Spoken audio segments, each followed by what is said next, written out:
because I think when you lose the pub, I think a major part of the heart of a community dies, and that's a terrible thing. I never actually thought about the possibility that he wasn't going to work. Just blind faith, perhaps.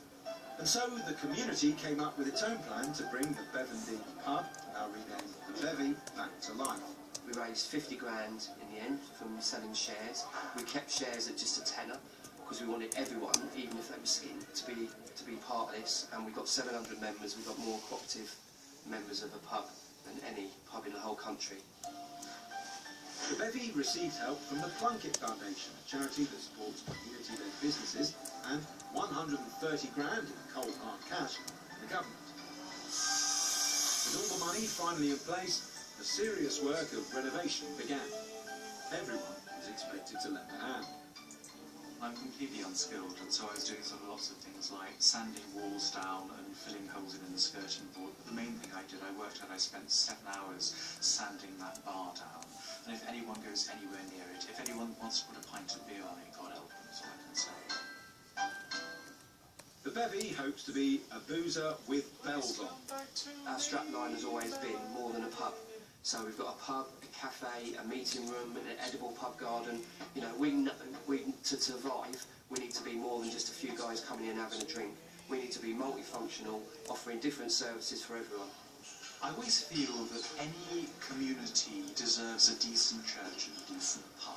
I mean, that's the business that I'm in, trying to build up wider community and a sense of belonging and a sense of value and a sense of worth. We will be the first cooperative pub on an estate in the UK. But we hope to be a template of what people can achieve up and down the country if they see their pub closing. Get together with your mates and try and buy it. You know, try and make it a cooperative pub. So, could a co-op help save your local? Pubs aren't dead. People still want to meet each other. It's just the model that is being sold to people is wrong. And we feel this is one model where you can rescue your local pub but make it so much more than a pub. We'll pop back to the Bevy later to see how they get on. But this idea of people-powered pubs seems to be taking hold on many levels. When Martin Healy's local butcher shop closed down, he had the bright idea of turning it into a micro-pub. There's no pool table, there's no TV, there's no background music, there's no jukebox, there's no fruit machines. There's nothing in here other than people talking. People meet each other, next door neighbours that haven't spoken, come in, oh, you live around the corner. You know, haven't spoken in 10 years, but they'll speak to each other in here. And it's bringing communities back together again. With nearly 100 micro-pubs now dotted around the land, a modern take on the traditional parlour pub seems to be proving popular. It's just friendly and it's just welcoming and a nice chat with people. In my eyes, a perfect pub. It's good beer, nice variety, nice environment, a nice place to drink. It is right back to the basic community centre of the village. The way that pubs used to be, where you just came in for a drink and you talked to people, I think that's the whole point of it, being a local pub. According to Martin, you can set up a business like this for as little as £3,000. The big advantage of a micro-pub is it allows the ordinary person in the street to own his own free house pub and make a good living.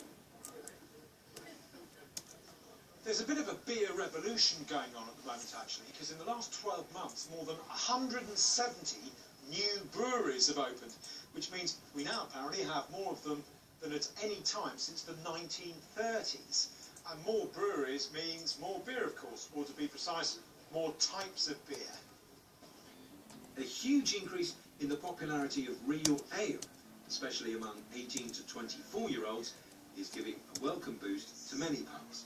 The beer world at the moment is like expanding at a massive rate and producing all sorts of different interesting new flavours, new beer styles that previously weren't around.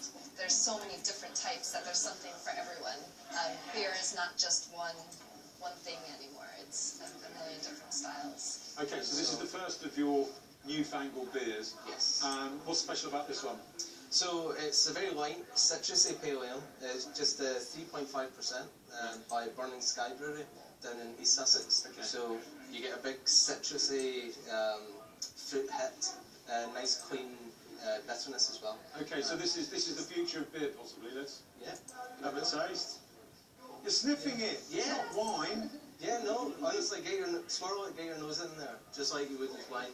Is that what you young people do now? Kind of. I spend my time nosing beer more than I do drinking. In my day, you just down the hatch. Okay.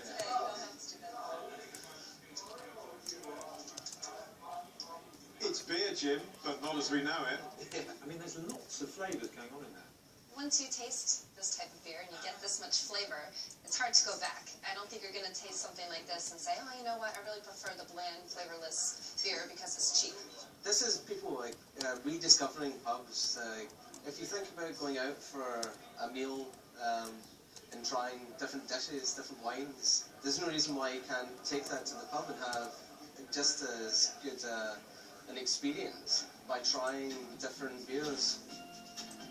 Over the course of a couple of hours, I sampled an amazingly wide range of beers from small British breweries, the cream of the current crop. Some I really liked. It's like ice cream. Others, perhaps not so much. Whoa! Whoa! It's like lemon juice. And despite not being a big beer fan, I totally get the appeal for a whole new generation of pub goers. There is a beer for almost every occasion, and if one is eating food, you can match that with a whole variety of quite fundamentally different beers. Brewing has never been more vibrant than it is in this country. And just last week, back on the Mousecombe housing estate in Brighton, beer is finally being delivered to the bevy in the traditional manner.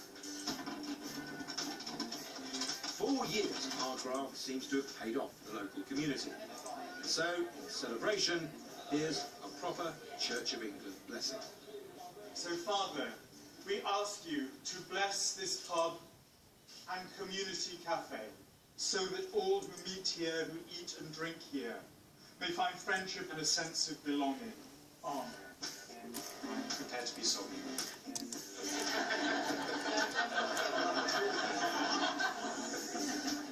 The boots unholy. Cheers. Here's to the bevy.